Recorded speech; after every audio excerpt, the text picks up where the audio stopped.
The New York Knickerbockers. There, hey, Jalen Brunson. This guy might really be just that damn good. He might be. When we first signed him, MasterBruceCB, Twitter, Twitch, YouTube, just Master Bruce on Instagram. When we first signed Jalen Brunson, obviously I was excited initially, just in the thought of it was a player that plays the game the right way, team first, doesn't cheat the game, gets the most out of himself, work ethic, things like that. I never in a million years would have imagined that Jalen Brunson on the anniversary of the Willis Reed and the Knicks championship would miss the end of the first, the entire second. We weathered the storm. Shout out to the Knicks for weathering the storm. OG and Anobi weathering the storm. But to think that this guy could come back and just dominate the game and just slowly, methodically just get to his spots. Like me and my man, shout out to my man Dank Father. In the past, we have at times called it smoke and mirrors. I called it smoke and mirrors, said this guy's, you know, he's not really beating you with athleticism, up and under fakes, things like that. Jalen Brunson, hey, it's a new day in a game, in a day and time where people were jumping as high as ever, running as fast as ever. Jalen Brunson is going to the old school game, and it's impressive. It's not people with the saying that he foul baits. I don't think it's as bad as these other players. Maybe I'm a little biased because I'm wearing the Knicks. Notice I'm wearing the correct beanie. Notice it's the correct beanie. Go back and look. You got to check those videos to understand what I'm talking about. Wearing the correct beanie. It feels good. If OG Anunoby is hurt, that's a tough blow. That would be a tough blow. Let's go to the box score. We're gonna start with the New York Knickerbockers and the aforementioned OG Anunoby. 28 points in 28 minutes. That's the OG Anunoby that wants a max contract. That's the OG Anunoby that wants big money on the open market. A guy that didn't want to take a discount for the Raptors has said that he might be interested in one for the Knicks, but that's why just NBA is crazy, right? So go back to the Knicks, the runs with Patrick Ewing when we get into the finals when it hurt, things like that. People say, "Oh, are we better without?" What happens when you play without your best player? Is the team better? Yada yada. Now, when the team is missing a top guy, it does open the opportunity for things to happen. So in the regular season with Julius Randle there, OJ and Josh Hart isn't asked to do what he's doing. Taking how many shots did he take? Taking 12 shots. Now again, actually still modest, but again, with Julius Randle on the court, these other scorers, he's not even asked to do that. So we're put in a position that he's technically haven't been asked to do. So at times you look at a guy and say, well, he's playing outside of himself, but also maybe he just hasn't had the opportunity. So Josh Hart is looking at himself saying, hey, I've been had this game to do this. I've been ready to do this. Y'all just ain't called upon me to ask me. And again, the Reggie Miller, I didn't get it, calling him the boogeyman, all that. Shout out to the Deadworks Inc. I had to get my own horror mojo going. But I don't know what he's talking about. Why would a 26-year-old Jalen Brunson care about Reggie Miller? Why would he care about Reggie Miller? Like, I understand it's a story, it's a rivalry. Now, the rivalry itself, should they respect it? Should they understand it? For sure. But why would Jalen Brunson, 26-year-old Jalen Brunson, look at Reggie Miller and think anything but this guy's commentating the game, his old former player? Cool. You ain't worry about Reggie Miller like that. That was very strange to take TNT to do that. Very strange. OG Anunoby, and again in the contract year, he's playing. He's showing. He has the opportunity to show his entire ability. A lot of times he's been relegated to just a corner 3-point shooter, 3-and-D guy. He's showing that he can do more than that. The team in the second quarter, I don't know the exact numbers. Again, I'm going off a lot of emotion after the season and off season. Best believe we're deep diving in every single one of these games. But in this time, we're just going off field, going off the box score. He definitely would help us weather the storm. Dante DiVincenzo, we're gonna get to him. Dante DiVincenzo, big part weathering the storm. Uh, OG 10 and 19 shots, over 50%. 4-7 from three, over 50%. 4 from 6 from free throw. I'd like to see all six of those. 4 rebounds, 1 offensive, 3 assists, a block, a big block. Again, his defense is crazy. Shout out to Mike Tyson's defense is impregnable. Like this guy, shout out to the angry. Was it the angry coach? He breaks down different plays. He's screaming stuff. Shout out to him. He's screaming and is making jokes, but he has some great basketball insight. Very great NBA insight. Is it angry coaching, awful coaching? Because he's making fun of awful coaching. I can't remember. Shout out to him. Hartenstein. No Mitchell Robinson. Again, no Mitchell Robinson is tough. No Mitchell Robinson is tough. Defensive anchor Tim Hardaway Jr. had the audacity to say the defense is going to get better because of his liability. The man was playing with 1 foot. Had a stress factor. I ain't gonna bring up too much of the last series because it's the last series, but Mitchell Robinson is a guy that can definitely contribute. Precious Achua, we're gonna get to him in the box score. He stepped up, but Mitch Robinson is a loss. Hartenstein, 5 of 7 from the field, 4 for 4 from the free throw line, big time. 12 rebounds, 4 offensive, big time. 8 assists, led the team in assists. That's huge. That's huge. Whenever you're getting that type of ball movement from a center, got a block, 1 turnover, plus 21. Isaiah Hartenstein was plus 21. Man, this guy, I hope, again, on the podcast with the therapy room, I don't know the name of Jalen Brunson in their podcast. He said he wanted to take less money to stay with the Clippers, and they didn't want to. Hopefully, he has that same energy with the Knicks because it would be tough to lose him. 14 points plus 21, be tough to lose him. Jalen Brunson, 32 minutes again because he missed the last one, say 3:30 of the first quarter, and then the entire second quarter. 32 minutes, 11 to 18, over 50%. I love the efficiency. I love the efficiency because again, even if you're quote unquote ball dominant, if you're shooting a high percentage, it doesn't matter. It doesn't matter. 3 of 6 from the three, 4 for 6 from free throw. I like all 6. Uh, 2 rebounds, 5 assists, 3 steals, 2 turnovers, 29 points, plus 26. This guy was a plus 26. He was up 7. We were up 7 when he went to the bench. They ended up getting a 10-point lead. We come back. Very impressive, man. Very impressive. Josh Hart. So again, playing all 48 minutes again, that's tough. I don't know if this guy can sustain that. I don't know if anybody can just sustain playing that many minutes. Then again, I would just shout out to my man Earl.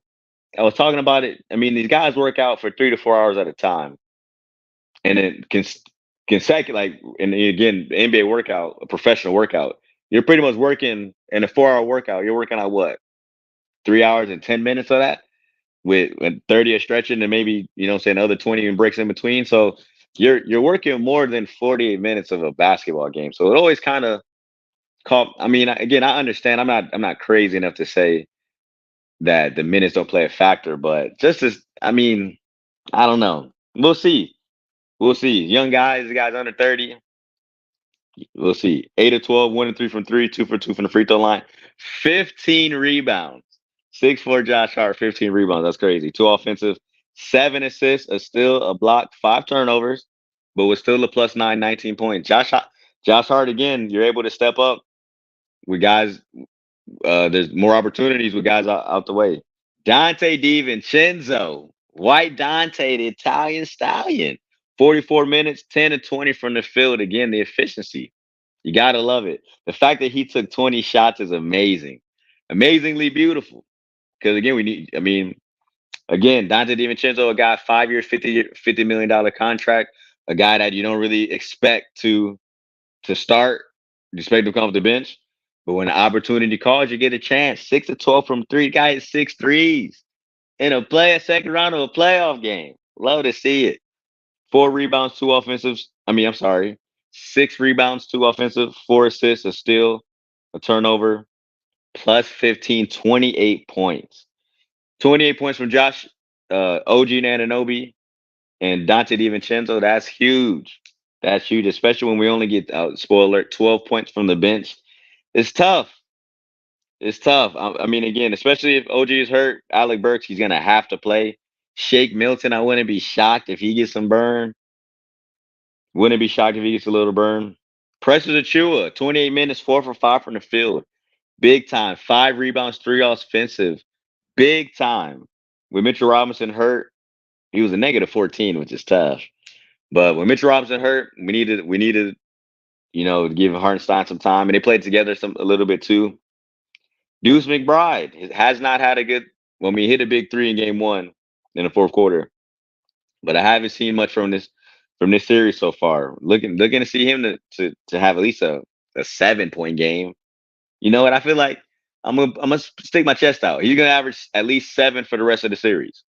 For the rest of the series, Deuce McBride is gonna be averaging 7. Miles McBride played 44 seconds. I mean, Alec Burks played 44 seconds. That was interesting. Now we get to the Pacers. Pascal Siakam, 7 of 18, 0 for 3 from 3, 0 for 2 from free throw. I believe he missed them in the fourth quarter as well.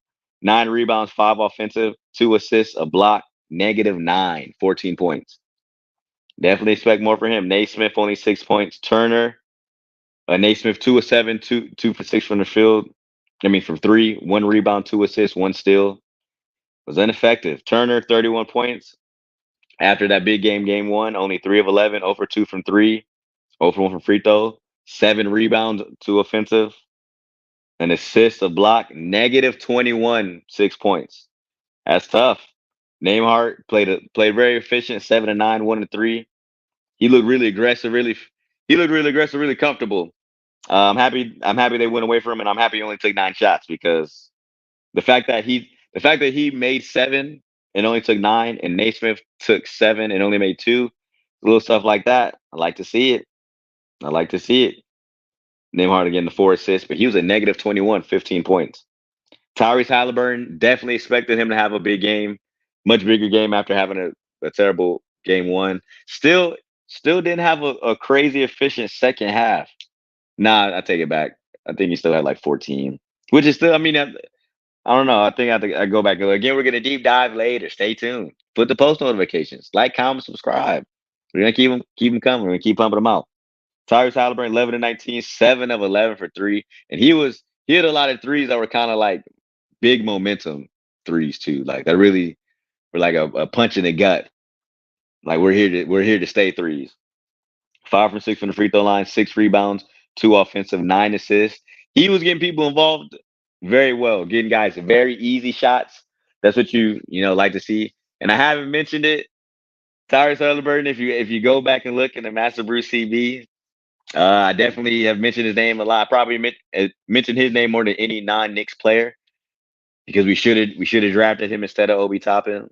And then so Obi Toppin had a really good game. I'm gonna get to their box score.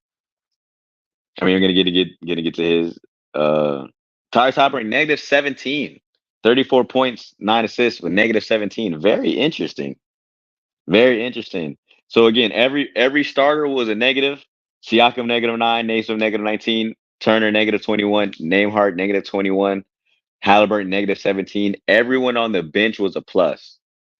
Their bench is killing us so far, man. We need some bench production. We can't expect our starters to carry the load like this. Obi Toppin, 20 minutes, 7 to 10 from the field, 2 for 4 from 3, 4 for 5 from free throw, 3 rebounds, 1 offensive, a big putback, an assist, a steal was a +9, 20 points. Obi Toppin is coming. The ghost of Obi Toppin is on the Knicks at this moment. Thankfully, it hasn't turned it into wins for them, but he's definitely had 2 good games. So when you look at it, they've played almost to their ceiling in a lot of ways. Again, Turner played really bad, but Halliburton had 34 and then the 20 from Toppin. I mean, they scored 120. The Knicks scored 130 points, man. That is crazy. Love to see it do Knicks basketball. Isaiah Jackson continues to be just energy and energetic player. 15 minutes, 2 for 4 from the field, 1 of 3 free throw, 4 rebounds, 3 offensive, an assist, a block, +11, 5 points. Again, everybody on the bench was a plus. TJ McConnell. Now, again, he played 23 minutes. Halliburton, he probably could have played some of those Naismith minutes, but then due to size, I can understand why they wouldn't. And again, he doesn't really stretch the floor, so it is tough. And then again, Halliburton is the ball dominant guard. So both of them on the court together. But I will agree with the telecast, even though he was still scoring, he did seem to give Jalen Brunson a little slightly more issues than the other guys. Slightly more. 5 of 9 from the field, 0 for 3. I mean, 0 for 1 from the 3-point line, 4 rebounds, 1 offensive, 12 assists for TJ McConnell. That's crazy. I did not realize he had 12 assists. Plus 10, 10 a point. So he had a double-double. That's, hey, TJ McConnell's always been a Knicks killer, man. TJ McConnell's always been a Knicks killer. Much respect. Shepard, rookie, 20 minutes, 4 for 6 from the field, 3 for 4 from 3. Again, when you're hitting 3 for 4 from 3, it feels like you have way more points because it's the impact of a 3-pointer at any given moment. You just, the momentum of the shot. Felt like he had way more than 11 points, but again, one assist plus 12. So their bench outperformance. Let's go to the team stats. So I'm very impressed by this. So they were 48 of 93 for 51%. We were 49 for 87 for 57%. In a playoff game, the New York Knicks shot 57%. That's crazy. That's beautiful. And again, they shot 7 more. They shot 7 more shots than us, and we scored 9 more points. 7 more shots, 9 more points. That's impressive. And we didn't win at the 3-point line. 15 for 34 from them. They were 44%. We were 14 to 30 for 46%. So again, they made one more. We shot better. Free throw line. Ooh. Free throw line. 10 to 17 for 58%. 58.8 for the Pacers. We shot 18 to 22 for 81%. That's a big part of the game. They missed 7, we missed 4. We made 8 more free throws in a 9-point game. Hey, that could go. Rebounds, 34 to 44. We won a rebound. And whenever we out rebound you, we got a great chance to outbeat you. That's crazy. We had 10 more rebounds, shot 7 less shots, and outscored them by 9. That's crazy to think about. That's when you look at the box score, that's crazy to think about. Assists, they out offensive rebounds. They had 2 more offensive rebounds. Shout out to Charles Barkley. He did make a notion.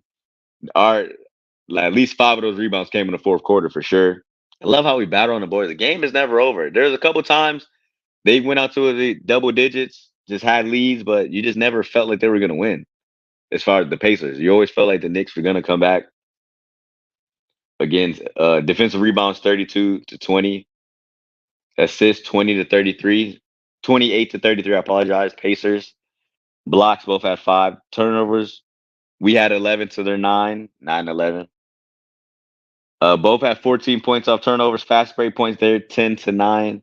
Points in the paint, 60 to 62. This is a really crazy game. Both had a 12-point lead.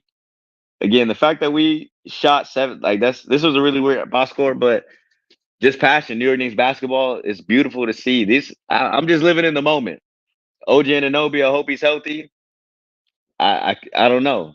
I'm just gonna enjoy tonight. I'm gonna enjoy what's happening in front of me. I don't want to look ahead to what game 3 will happen. Listen, tonight, New York Knicks are victorious. I'm gonna cherish the moment. MasterBruceCB on Twitter, Twitch. May still have some on Spotify, YouTube, as you can see, and just on Instagram, just Master Bruce. Don't hold me like you don't know me. Like, comment, subscribe. New York Knicks basketball. We're gonna come up with a lot more. This is just, my just emotion. The Knicks pride. Let's go. Big task ahead. Let's go. Got a lot of Knicks content on the page. Got a Knicks therapy playlist. Got an NBA playlist with a lot of NBA with Knicks stuff in it. We're gonna be covering a lot of Knicks content. We'd love to see it. I can't see where the Pacers. Listen, I don't understand why they give so much love to Reggie Miller. This guy, he doesn't even have a winning record versus the Knicks. That's crazy. But shout out to the Knicks. Shout out to our Knicks fans. Like, comment, subscribe. We're gonna keep coming with it. Let's go. New York Knicks, let's go. Go New York, go New York, go.